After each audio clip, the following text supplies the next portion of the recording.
Okay, well, I went through all the different video formats that I own, except I didn't really do 8mm or film because I already did that before, so this is the last video of this series. So this time I decided I'm just going to show, when you own like movies on different formats, you tend to own the same movie again and again. So I just want to show some of the movies that I own a lot of, and this is Dracula, for example. This is the beta tape of Dracula, which you've already seen. Right here we got the VHS copy of Dracula, and right here we have the DVD version, and this is the Laserdisc. Now, when you own the same movie again and again, you start to notice some certain things that are different. And one of the things about Dracula is that originally there were some sound effects which they cut out in some of the earlier versions. Like there's a scene where Dracula throws Renfield down a staircase, and actually that's the clip right there. He throws him down the stairs, and you hear him screaming, like right before he throws him, he's strangling him. And on that shot where he's strangling him, they cut out the screams because I guess they thought it was too disturbing or whatever. And there's also a part at the end where Dracula's being staked through the heart, which is off camera, but there was also some screaming from Dracula at that part, which they also cut out. But these versions, the VHS and the Laserdisc, I assume the Laserdisc, I have not actually watched it yet, still in the shrink wrap. But on these versions, I know the VHS for a fact, they put the screams back in, so this is like a fully restored version. But on the DVD, they left them out still. So it just goes to show that certain things, never throw away your VHS copies because there's always something that they don't include on the DVD.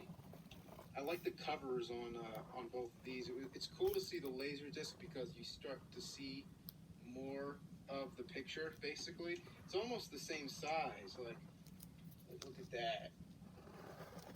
Yeah. It's like he's got a tiny head. It's a mad world, which is my #1 favorite film of all time. That's hard to say. It's very hard to pick a favorite film. King Kong's pretty close, but Mad World wins by a hair. This is the beta tape right here. Now, this is a very long movie, so that's why it's on 2 tapes. It's kind of interesting. You can see the runtime for each individual one. Right there, they kind of just put a little label over it. So that's the beta tape. I don't really like the cover on the beta. I mean, what is this supposed to be? Like, the world is bandaged on some guy's head and people are coming out of it? What the hell? Okay, so,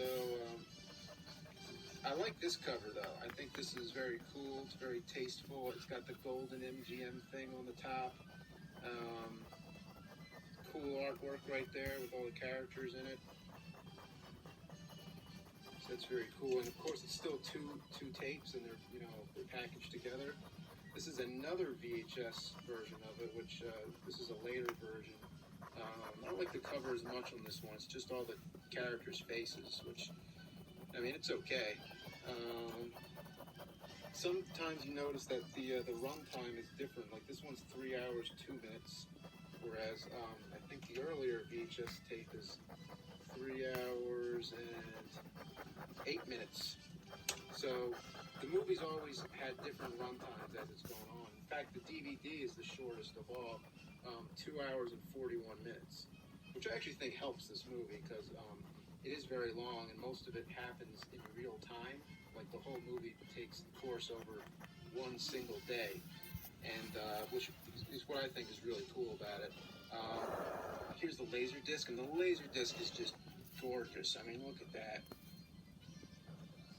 It's got the, it's similar to that one VHS copy we're just looking at.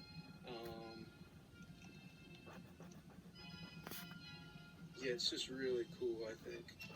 And when you open it up, you got like all these pictures and stuff. It's really cool, and you can imagine how long this must be. This is on like, oh man, this must be, well, I think it's 3 discs. and 6 sides total. So you'd have to get up a lot of times during the movie to swap the discs. Oh, and I almost completely forgot the CED version. The CED version comes in 2. And again, the artwork is different than the rest. Oh, and also I have another DVD version of it right here. This one is actually newer than the other DVD.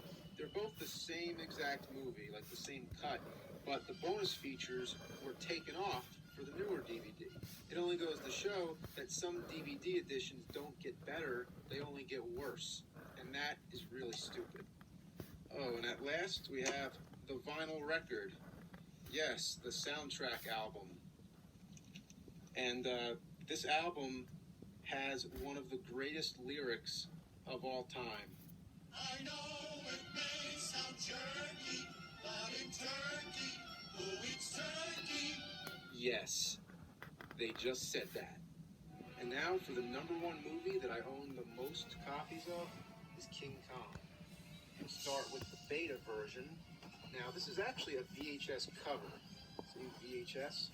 But the movie inside of it is beta. I'll show you. There you go. That's beta. And now we have the VHS copy. There were tons of VHS versions of King Kong. This is actually the color version, which is funny. Back in the 80s when they put this on TV and they colorized it, which looked really artificial, by the way. It was a very weird looking color. Kong was kind of like a weird kind of sepia tone. But I showed a lot of my friends the movie, which they weren't really interested, but I was trying to force them to watch King Kong. And I wanted them to see it the way it was originally made, so I turned the color down on TV, so it was in black and white. And halfway through the movie, they realized what was going on, and they turned the color up, and they were like, hey, why didn't you tell us this was in color? We're watching black and white. I mean, some people hate black and white movies. And if you push Kong's chest, he roars, and it doesn't work anymore. I swear to God, it was working right before I did this video. So let's take a look at it here.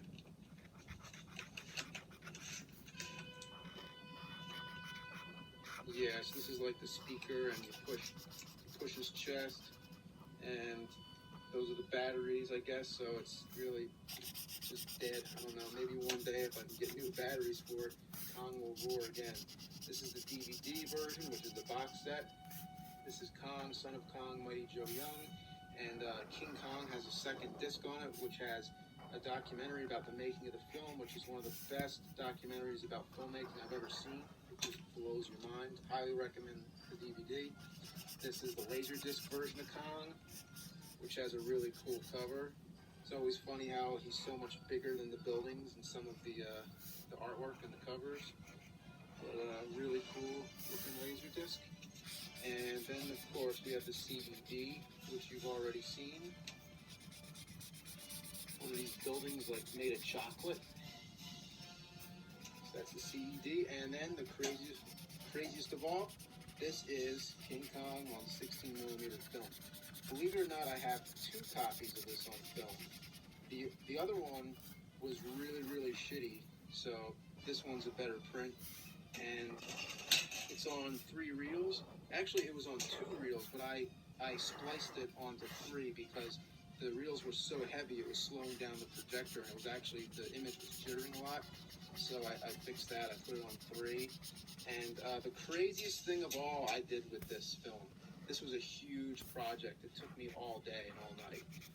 What I did with this was I spliced in the missing scenes. Originally, in King Kong, there was a scene where he's undressing Ann Darrow. There's a scene where he's putting people in his mouth and stomping on them. There's a scene where he throws a random girl from a building. And I guess they thought those scenes were too disturbing, too, offensive back then. They cut them out. And later it's been restored on DVDs and everything. It's on the VHS copies, and usually if it's on TV, the missing scenes are in them.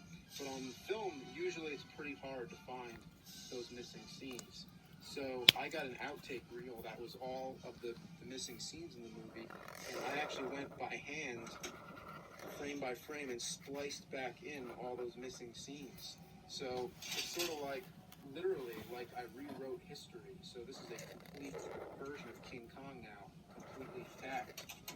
And it was very complicated to do. I had to have a DVD running at the same time while I was running the film. And whenever I noticed something different, I went in and fixed it. And I didn't realize how many things were actually cut from the movie. There's a scene where a brontosaurus is coming out of the water, and it's like, it's picking up people in his mouth and like throwing them. And there were little shots from that were trimmed or cut out altogether. And I put them all back in. And it was kind of like I started to really learn this movie. So now I have King Kong like shot for shot in my head. It's crazy. And that's what happens sometimes when there's a movie you like a lot, you own it many, many formats, and you start to learn about all the little differences in it and everything. So that's what happens. So there's the movies that I own a lot. There's all the formats I have. Hope you enjoyed these videos. And